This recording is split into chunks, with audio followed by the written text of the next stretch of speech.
full disclosure, this is actually my third attempt at this floor. I've had a lot of trouble with major enemies appearing right next to a bunch of anode beetles and losing Pikmin in the process of trying to fight. So, again, with anode beetles, the way they work is they need a pair to actually conduct electricity between them.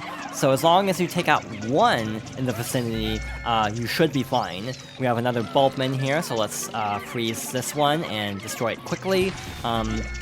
Now we have a full group of 20 Bulbmin, so that's great. We definitely need the nectar, so let's try to carefully break these. My advice when tossing Pikmin in the Submerged Castle is to not, like, tap the button too quickly, because there are many situations where you have to quickly, like, there are cases where you might accidentally throw the wrong color of Pikmin into, like, electricity. So I do recommend throwing kind of slowly when you have a full group with you, just to prevent accidentally throwing the wrong type. We got 2 sprays there, so that's great. We have an electric Dweevil there, so we're going to have the blue Pikmin carry it back, and the Bulbmin try to fight these. There's actually 2 here, but that's fine. Again, without purple Pikmin, these are really annoying to fight.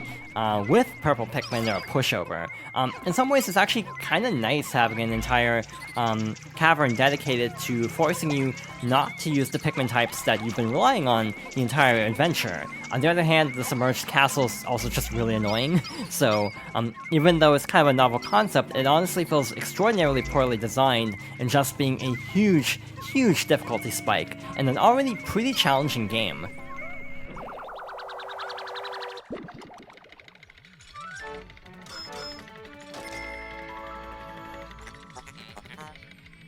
We have the Succulent Mattress for 50 Pokos.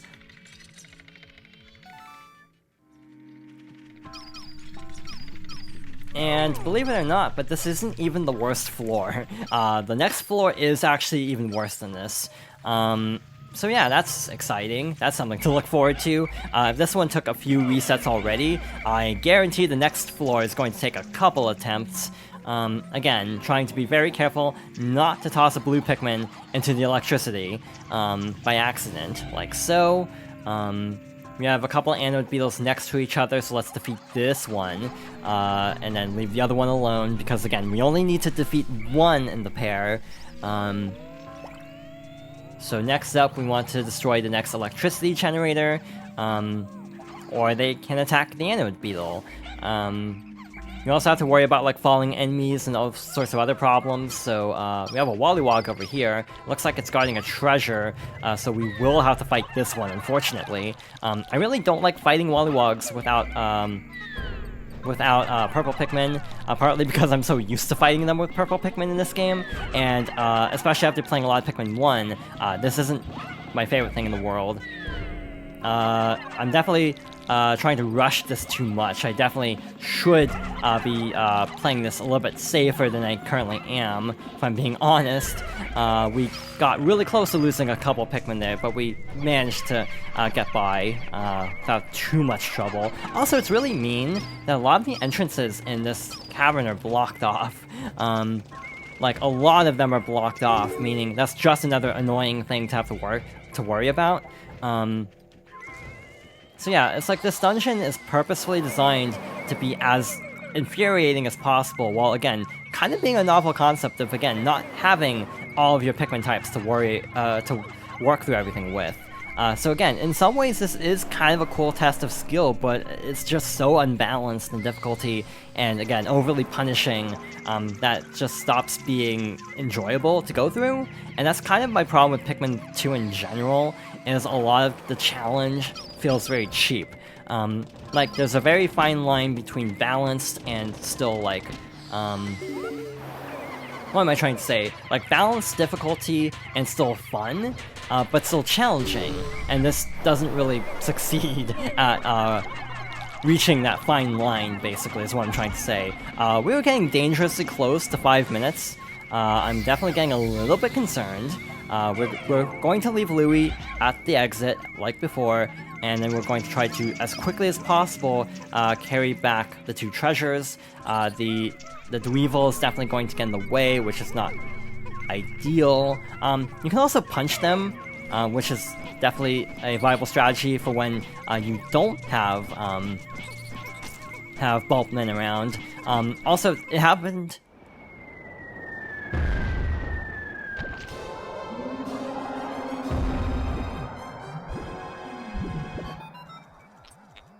What is this? I can see it with my optical receptors, but my sensors cannot detect it.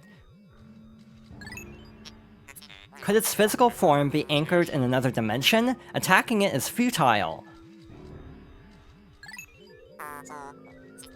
If only we could force it to take on physical form, but in its current state, Zerk. Danger! Danger! Danger!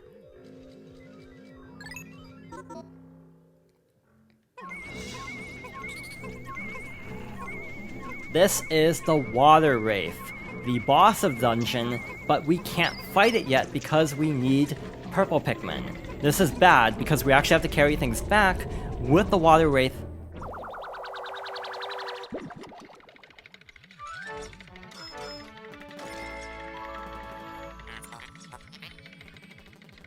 This is the compelling cookie for 10 Pokos.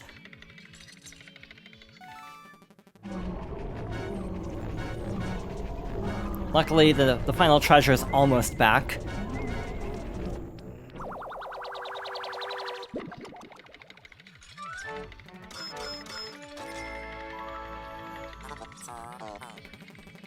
And we have the Activity Arouser for 100 Pokos.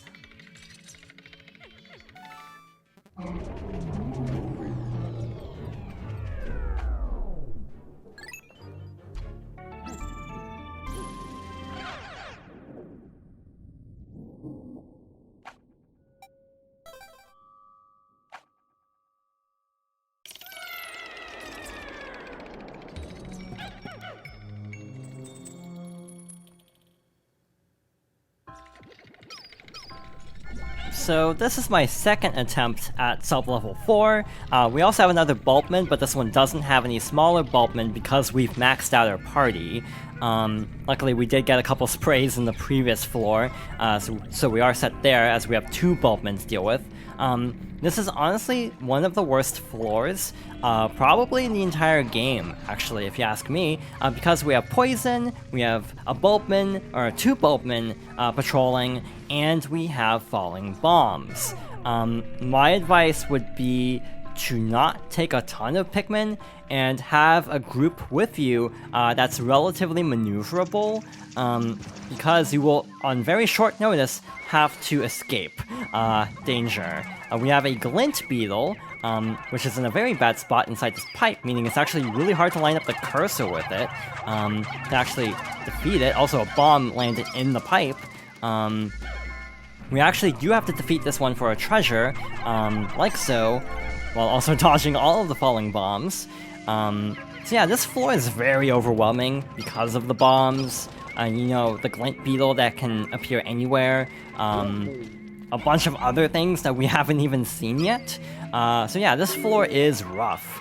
Yeah, definitely the scariest one in an already extraordinarily terrifying cavern. Yeah, so we now have to get over here to fight the other Bulkman in a moment, after this treasure arrives.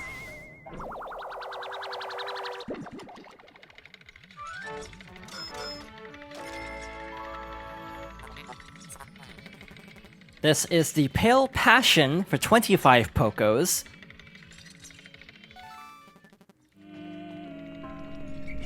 Honestly, my problem with Pikmin 2 is how the auto-saving after every floor is kind of a crutch. Basically, what I mean by that, good timing on that, they use the autosave as an excuse to kind of throw everything at you. Like, oh, if the game autosaves, if something goes wrong, you can just reload a save. So this particular cavern actually illustrates why I do feel like the autosave is a problem in this game, even though in some ways, like when you're trying to make a Let's Play, it's actually nice not having to go through the entire day again. It's also a problem because it just led to really poor game design that over-relies on autosaving to actually get through it in a reasonable manner. I'm trying to take a relatively small squad with me because the more Pikmin you have, the harder it is to maneuver them.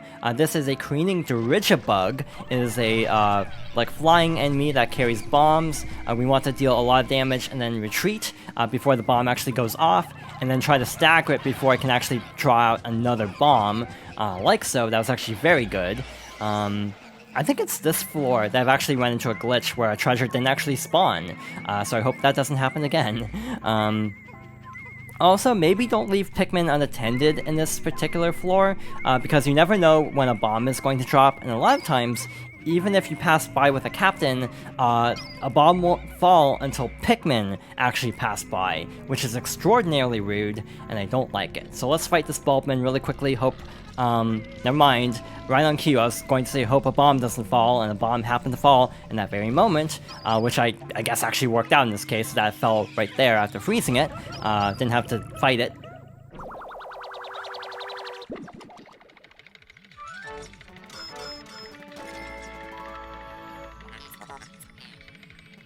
This is the drone supplies for 130 Pokos.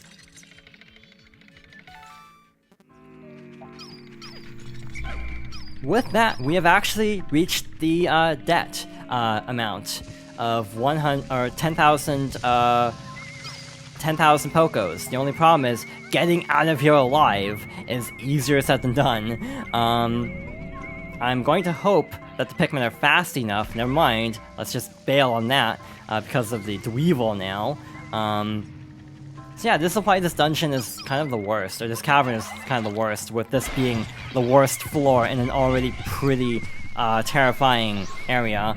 Luckily, the bomb actually does harm the Dirigibug if it hasn't flown back up by the time you start attacking, or by the time the bomb goes off.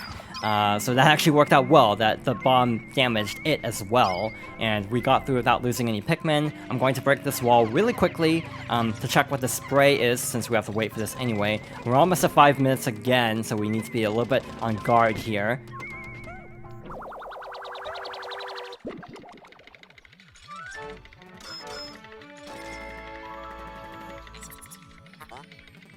And we have the Proton Double A for 90 Pokos.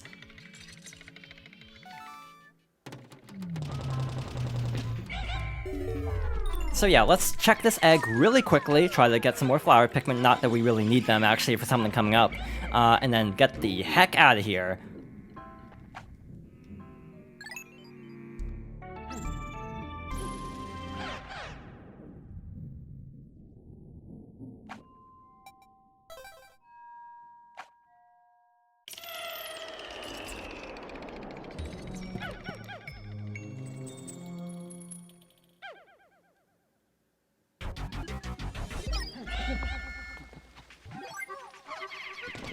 Yet again, this is my second attempt at this floor. The first attempt went badly because a Pikmin got crushed by the Water Wraith, who we will be fighting momentarily, now that we actually have purple candy pop buds. We are going to toss the Bulbman into these, since we can't take the Bulbman to the surface with us. There was a white candy pop bud on an earlier floor, but I actually find it kind of tricky navigating white Pikmin through the entirety of the dungeon, since there's tons of water, and I don't really need more white Pikmin for this playthrough, so I usually don't actually use that particular candy pop bud, but we do need the purple Pikmin for this. So yeah, we have 10, which isn't much, but it's better than nothing. And once we have all of these Pikmin, preferably as flower Pikmin, we will be as ready as we can be for what's about to happen. Again, I almost feel like no matter how much you prepare for this dungeon, a lot can still go wrong because of the randomization of everything. Which again is simultaneously exciting and frustrating because of like yeah, certain challenges just being absurdly difficult and feeling like you're just intended to reload your save constantly, which isn't the most, like, optimal game design, in all honesty. So if we walk over here to this egg, the water wraith appears once again. I'm actually kind of surprised we only saw it once in the first 4 floors. I actually don't know if it will appear after 5 minutes on this floor either. So basically attack it, and it will basically, like, eventually slam down at the ground. So I am going to take this a little bit, I am going to take my time with this and not take too many risks, because again, that's what happened the first time. I got a little bit overzealous, and the Pikmin fell in front of its roller and got crushed. So yeah, I am trying to be more careful than I normally would be to avoid that move, basically. Alright, so it's also temporarily invincible after it recovers, so that's also why I'm kind of like holding back a little bit. But also, once you drain its health bar, the fight's actually not over, but we're actually safe. We are in the clear, we have nothing to worry about. The water wraith will simply run around, and it cannot actually attack. If a purple Pikmin hits it, by the way, any kind of Pikmin can attack it because it's now like, it has a physical form, essentially, once a purple Pikmin hits it. So at that point, any Pikmin can deal damage. This is a very long fight, and kind of a tedious fight, because you basically have to rely on direct hits from purple Pikmin, mostly. The other Pikmin can't do a ton against it, but it is definitely nice being able to actually, it's cathartic being able to fight it now, after all that worry.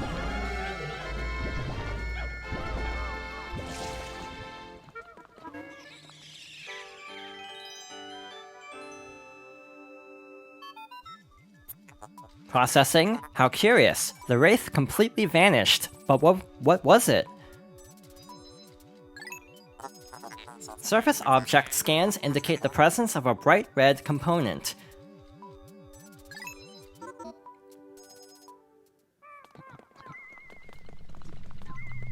I don't know where this other Pikmin went. I actually have no idea, so let's carry this back in the meantime, get some nectar for our Pikmin. Yeah, I genuinely don't know why I had 99 Pikmin. I'm a little bit concerned, actually, that one, like, despawned or something. It's probably somewhere around here. Maybe got stuck on the wall? Who knows?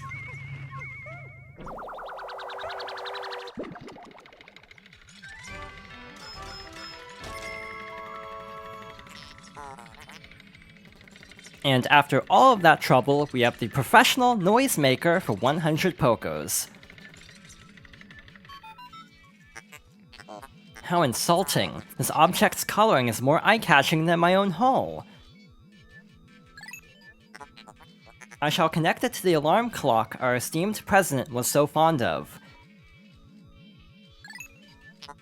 Processing complete. I've refitted both objects into the pluckaphone. Now, simply blowing your whistle will inspire Pikmin sprouts to pop up out of the ground.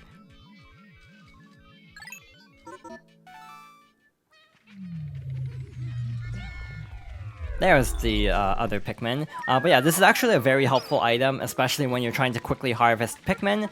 But with that, we are finally done with the Submerged Castle.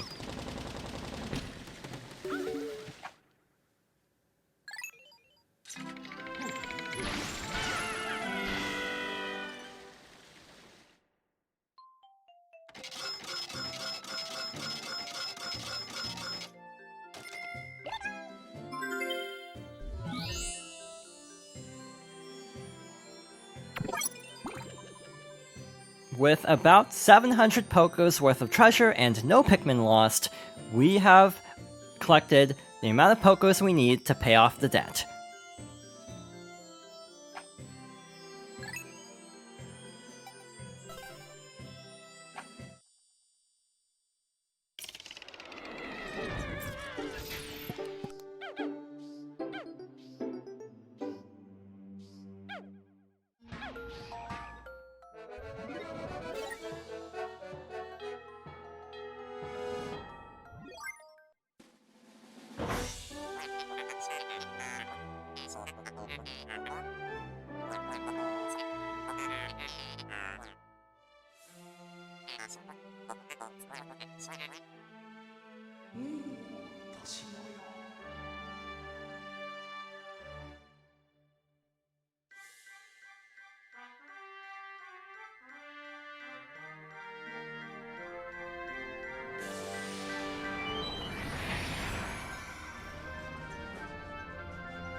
And with that, we have paid off the debt, but left Louis behind. So our journey is far from over. We also still have the remaining treasures to look for as well.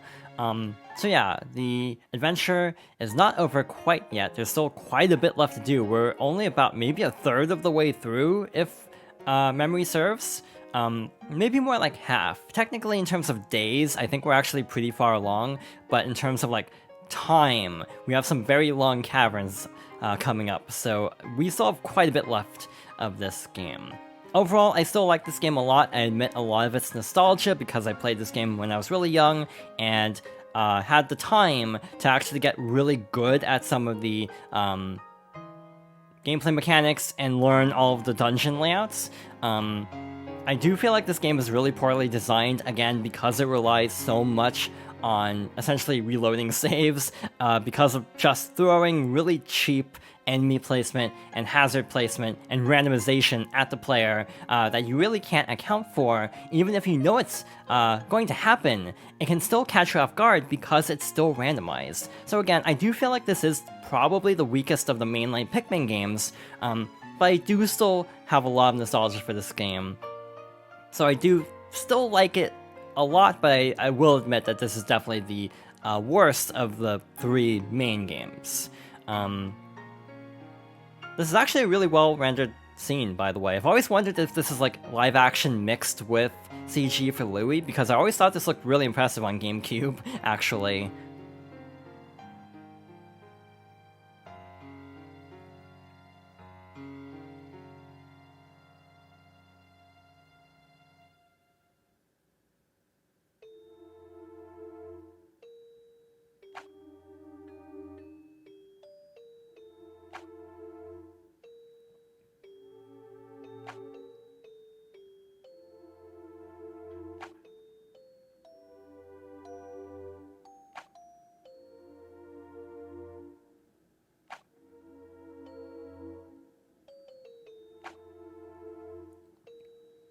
So these are our results prior to repaying the debt. The other number, by the way, is my practice run. I actually didn't play the entire game for my practice run, only up to paying off the initial debt. My stats are actually surprisingly consistent, actually. Obviously, no Pikmin lost. Fewer Pikmin grown, I'm noticing, but also the same amount of time spent. But yeah, we are going to return to the Pikmin planet to begin our search for more treasure and eventually find Louis. So thank you for watching, and I hope you'll join me next time for more Pikmin 2.